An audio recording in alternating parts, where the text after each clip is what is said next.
بەڵێ حکوومەت یاریمی کوردستان گرنگی بە پاراستنی ژینگە دەدات پلان و پرۆژەی تایبەتیشی لەم بارەوە هەیە لە سەرم بابەتە لەگەڵ میوانەکەم قسە دەکەم بەڕێز عەبدوڕەزاق خەیلانی گوتەبێژی دەستەی ژینگەی هەرێمی کوردستان لە هەولێرەوە لەگەڵم دەبێت. بەڕێز عەبدوڕەزاقم کاتت باش، سپاس کە لەگەڵمانی. حکوومەت یاریمی کوردستان تا چەندە توانیوێتی لە ڕێگەی پاراستنی ژینگەوە هەوڵ بۆ ڕوبەڕووبوونەوەی گۆڕانەکانی کەشوهەوا و مەترسیەکانی سەر ژینگە بدات لە هەرێمی کوردستان؟ زۆر سپاس. ئێمە لە بابەتی گۆڕانی کەشوهەوا ماوەیەکی باشە ئیشمان لەسەر ئەو تەوەرە کردووە، بە تایبەتی گرنگیمان زۆر پێداوە بە گۆڕانکاریەکانی کەشوهەوا لەبەرەوەی بە بابەتێکی زیندوی ئەزانین و کاریگەری زانین. بۆیە ئێمە هەر لە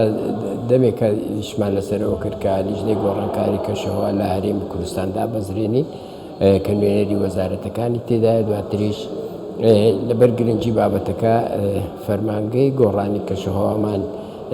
هێنایەکایەوە، یعنی دروستمان کرد لەبەرەوەی پێشتر نەما بوو، بەڵام ئێستا لەبەر گرنگی بابەتەکە فەرمانگەیەکمان بۆ دروست کردیە بۆ ئەوەی باشتری شوکارەکان بەڕێوە بچی. ئێمە گرنگی لەسەر ئەو بابەتە گرنگی پێدەین لەبەرەوەی کاریگەری زۆری هەیە، گۆڕانکاریەکانی کەشەوە کاریگەری زۆری هەیە لەسەر ژینگە.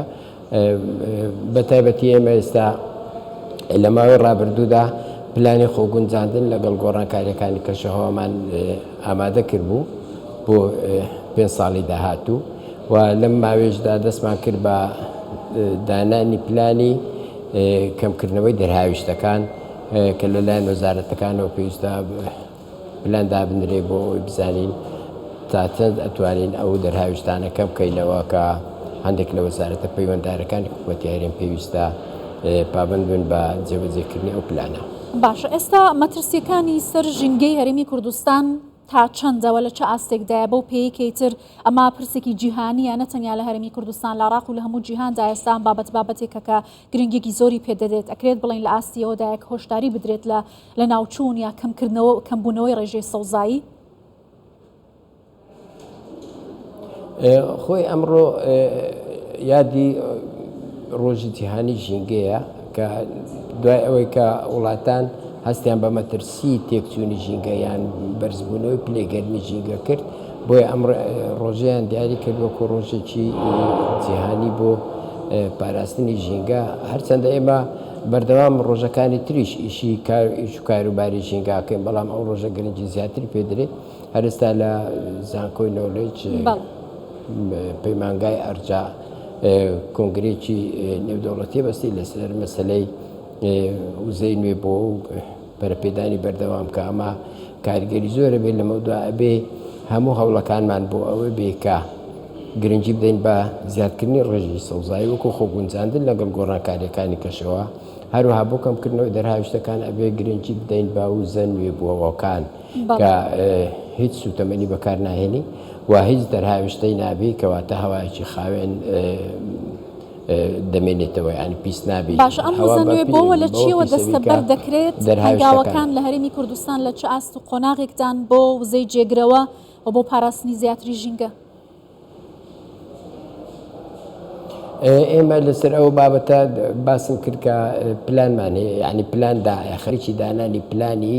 5 ساڵین لە 2024 تا 2030 بۆ ئەوەی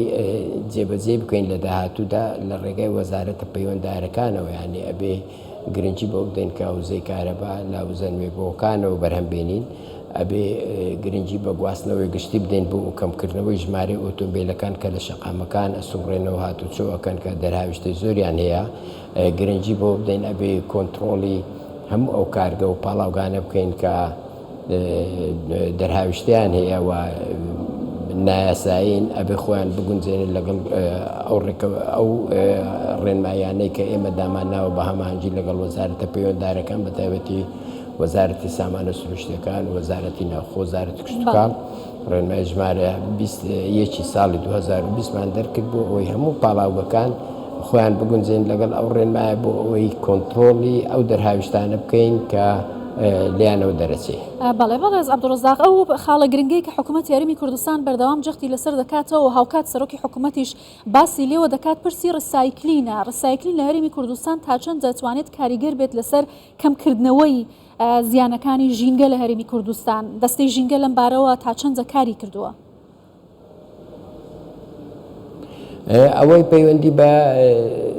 مەسلەی ڕیساکلینەوە ئەو وەزارەتی تایبەت بەو بابەتێ وەزارەتی شارەوانی گشت و گوزارە ئەو ئەبێ مەسلەی ڕیساکلین یەکلا بکاتەوە و کارگەی ڕیساکلین لە شارەکاندا بنێت چەند ئێستا دووسێ کارگەی بچووکی ڕیساکل هەیە یعنی جیاکردنەوە هەیە لە دۆک و کواشێ لە دۆک و لە ئاکرێ بەڵام کارگەی ڕساکلینی تانجەڕۆکە لەلایەن کردتابەتەوە دانراوە ئەوەش کاریگەری تا ڕادەیەک باشە کە توانیوێتی هەندێک لەو پاشماوانە چارەسەر بکاوە بیکاتە بە سوتەمەنیەکی باش بۆ ئەوەی بۆ کارگەکانی تر بەکاربێنێ وەکو سوتەمەنی یعنی ئەبێ لە کارنامەی حکوومەتیش هاتووە لە کارنامەی کابینەی نوێی حکوومەت هاتووە مادەی دێم لە خزمەت گوزاریەکان ئەبێ سیستەمێکی ڕساکلینی هاوچەرخدا بنین و پەرە بە هوشیاری ژینگەی بدەین و بخین بە کەلتور لە ناو خەڵکی خۆمان بەڵام ئەو کارگانی ڕساکل تا ئێستا دانەبەزراون بەڕاستی کە پێویستە لە هەموو شارە گەورەکان بە تایبەتی پارێزگاکان هەولێر سلێمانی دۆک ئەو کارگان لە تێدا دامەزرێت لەبەرەوەی پاشماوەیان زۆرە و خەڵکیش هەوڵ بدات پاشماوەکانی کەم کاتەوە یعنی هەندێک هەیە دەکرێت دووبارە و سێبارە بەکار بهێنرێتەوە و فڕێ نەدرێ یەکسەر نەبێ بە پاشماوە و کەمکردنەوەی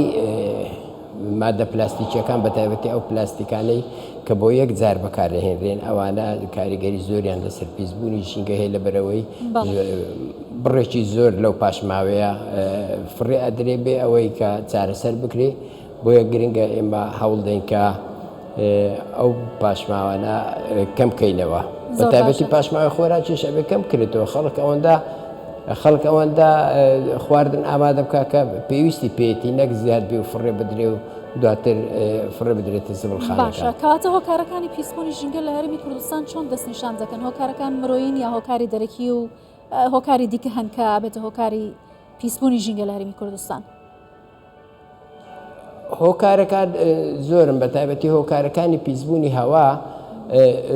چار هۆکاری سەرەکی هەیە پاڵاوگەکان و کارگەکان و مۆلیدەی گەڕەکەکان و مۆلیدەی باڵەخانەکان و فەرمانکانی حکوومەت هەروەها زۆربوونی ژمارە ئۆتۆمبیل ئەمە پیسبوونی هەوا بەڵام پیسبوونی ئاو نەبوونی یەکەی چارەسەری ئاوەڕۆ لە هیچ شار و شارۆچکەیەک کە کاریگەری زۆری هەیە لەسەر پیسبوونی ڕووبار و زەیەکان زەی گەورە زەی بچووکەوان هەموو بە پاشماوەکان پیسە بن پێویستە لە هەموو شار و شارۆچکەیەک بەتایبەتی لە شارە گەورەکان لەبەرەوەی ژمارەی ڕێژەی دانیشتوان زۆرە ئەبێ یەکەی چارەسەری ئاوەڕۆ دابدرێ بۆ ئەوەی ئەو ئاوە بە پیسی نەچێتە ناو ڕووبار و زەیەکان و هەم ئاوەکە پیسەبێ هەم خاچیش پیسەبێ دوجار ئەنیشێتە خوارەوە. بەڵێ زۆر باشە بەڕێز عەبدوڕەزاق خەیلانی گوتەبێژی دەستەی ژینگە هەرێمی کوردستان زۆر سپاس لە هەولێرەوە لەگەڵمان بوویت.